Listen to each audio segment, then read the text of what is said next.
everyone, and welcome back to the Shanna Lee Show.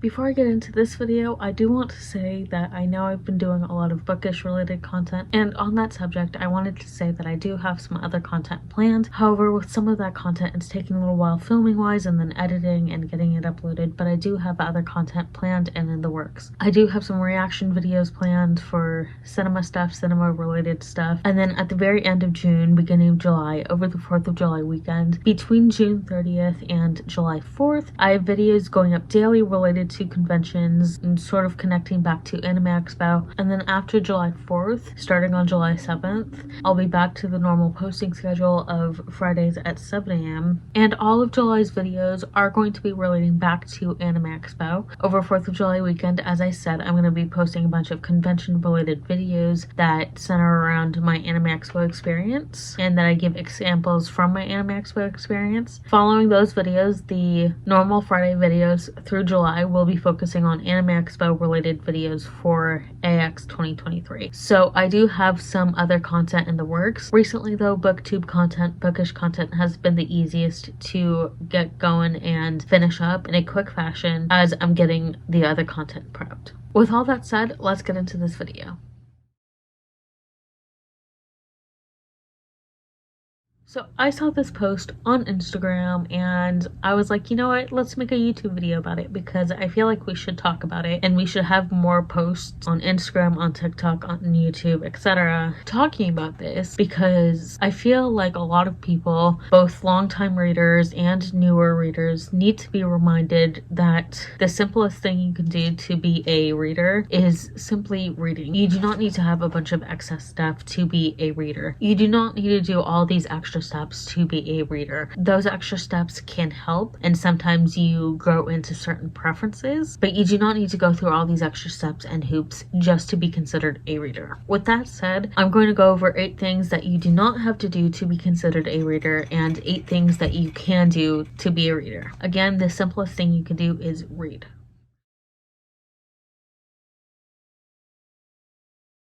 First off, you do not have to read daily. I can assure you that unless they're a paid bookish content creator, i.e. they're making videos on YouTube, they're making videos on TikTok, they're making posts on Instagram, unless they're an actual content creator, an influencer, making posts about books, most people do not have time to read daily. Even then, when you're a bookish content creator, a bookish influencer, a lot of cases, they don't even have time to read daily because they're editing their posts, they're editing their videos. That's a job for them, so they have to do the job aspect that relates back to being a bookish content creator. Yes, there are people who try to make time to read daily because that is something they absolutely need in their routine. It's not necessarily something you need to do to be considered a reader. You do not have to be reading daily because sadly, we all have lives outside of our books.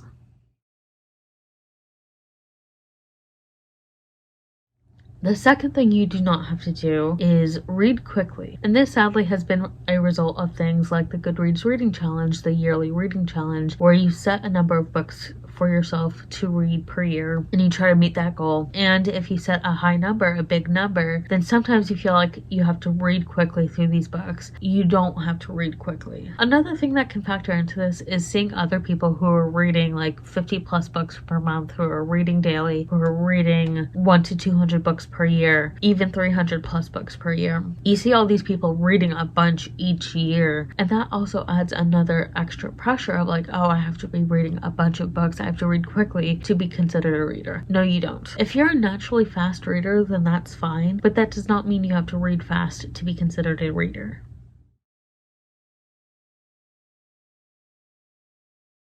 The third thing that you do not have to do is read certain books or certain authors. You may have some reader friends who say you need to read authors X, Y, and Z, or you need to read books A, B, and C. If those books interest you, then go for it, read it, but you do not have to read certain books, certain authors just because your friends tell you, or just because they're popular on social media.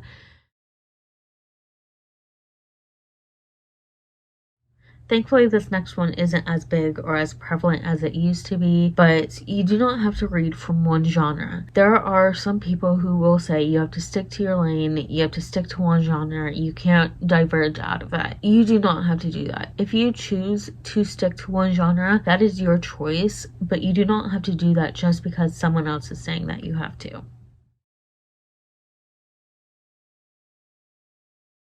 Similarly, another argument that thankfully is not as big of a deal anymore, I don't hear it around as often. I hear variations of this argument, but not necessarily in this way as often as I used to. But the fifth thing you do not have to do to be considered a reader is read only one book format. When I said I hear variations of this, I hear the argument of, oh, audiobooks don't count as reading, or ebooks don't count as reading, or only physical books count. And those are the variations of this argument. Years ago, when I was first really watching BookTube, there were a couple of arguments, not from the booktubers that I was watching, but there was the argument that you should only read one format of book. If you're going to read physical books, read physical. If you're only going to read ebook, read ebooks. If you're only going to do audiobooks, read only audiobooks. There was that argument for a while, and it was kind of sad because sometimes it's easier to pick up a physical book, other times it's easier for an audiobooks, and there might be times where it's easier for you to read an ebook. But just because someone says you should only read one format, that does not mean you should only read one format. Again, you may end up preferring one format over the other two, or you may not prefer one format to the other two. That is fine to have your preferences, but you should never feel that you should only read one format of book.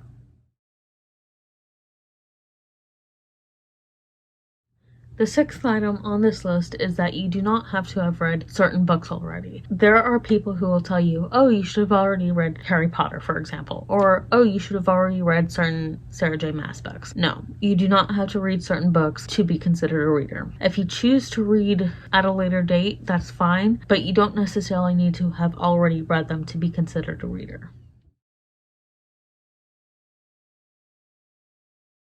The seventh thing you don't have to do to be considered a reader is finish every book you start. Thankfully, more people are advocating for DNFing books, and DNF stands for did not finish, and more people are advocating for if you're not enjoying a book, or if you're having problems with it in whatever way, shape, or form, set it down. You don't have to finish it. It's fine. But there are still some people who say to be a reader, you need to finish every book you start. And I find that kind of sad because if you're really not enjoying a book, you shouldn't feel forced to continue reading it. In my most recent reading vlog, I was reading Babel, and while I wasn't hating Babel, I wasn't enjoying it, and there was no point in me forcing myself to continue it just so I could say I could finish it. Especially when there are other books on my bookshelves, on my TBR list, that I would enjoy more than Babel, that I could move on to if I had DNF'd Babel, which I did.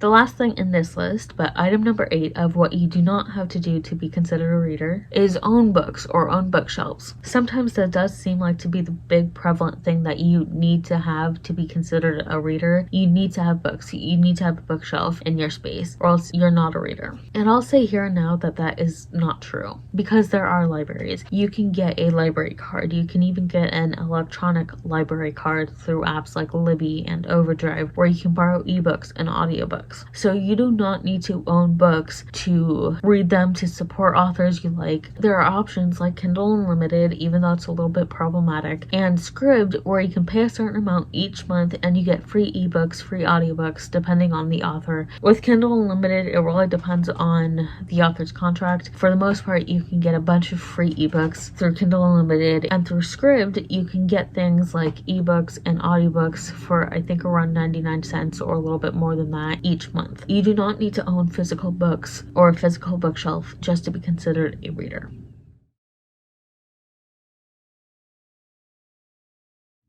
Now I'm going to talk about the 8 things you can do to be a reader. This is not the end-all be-all list of what to do to be a reader. At the core of it, a reader is someone who reads or who is fond of reading. So as long as you read books and you're reading, then that counts. You're a reader. No matter how much you read, no matter how often, no matter what you read, you are a reader if you are reading. And I've set this list up as kind of a opposite to the 8 things you don't have to do list. But with that said, let's get into this list.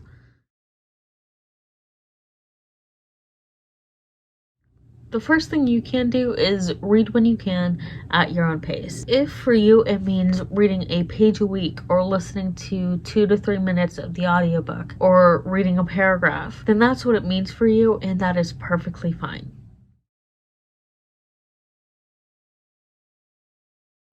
The second thing you can do is use whatever format or formats you are most comfortable with. And if you're more comfortable with physical books, read physical. If you're more comfortable with the audiobooks, read audio. If you're more comfortable with the ebooks, read ebooks. If you're not comfortable with one of the formats, don't use that format. So use what formats you are most comfortable with.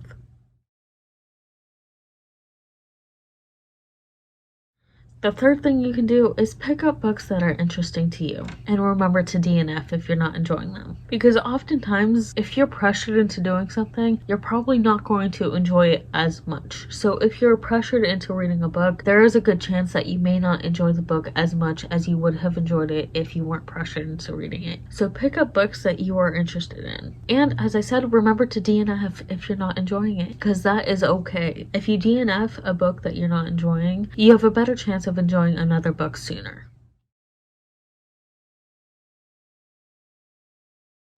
Sign up for Storygraph and sign up for Goodreads too, although I do recommend transitioning more to Storygraph. But if you want to sign up for both, sign up for both. But at the very least, sign up for Storygraph, because that is an excellent way to keep track of your reads and to keep track of your TBR.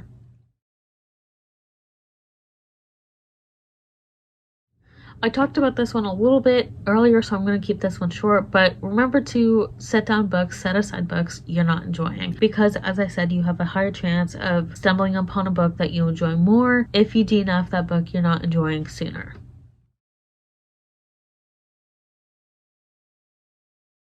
The sixth thing you could do is to have a library card of some sort. Sign up for a library card. They're free, and libraries support authors. They pay authors for the use of their books. It's a little bit more complicated than just paying the author the price of the book, and that is something you can look into if you want to learn how libraries pay authors. But have a library card, both physical and electronic, because you can go to your local library, check out books, take books home. You can borrow ebooks and audiobooks if you have an electronic gift card, and there are apps like Libby and Overdrive where you can tap into your local library and borrow ebooks and audiobooks that way.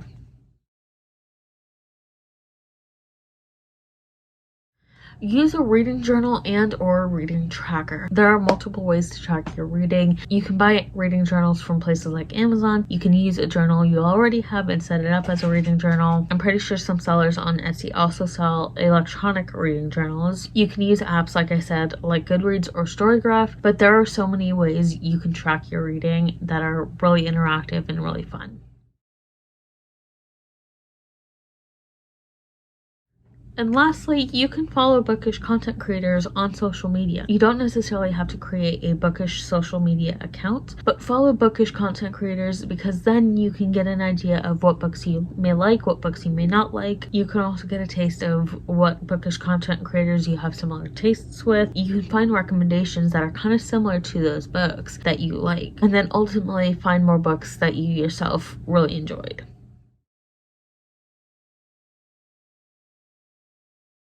I really hope this video helped you all, because honestly, as long as you're reading, then you are a reader. Yes, there are things you can do to make your reading experience better, so to say, but that is subjective and really highly dependent on you as an individual. Thank you all for watching, and stay tuned for my next video.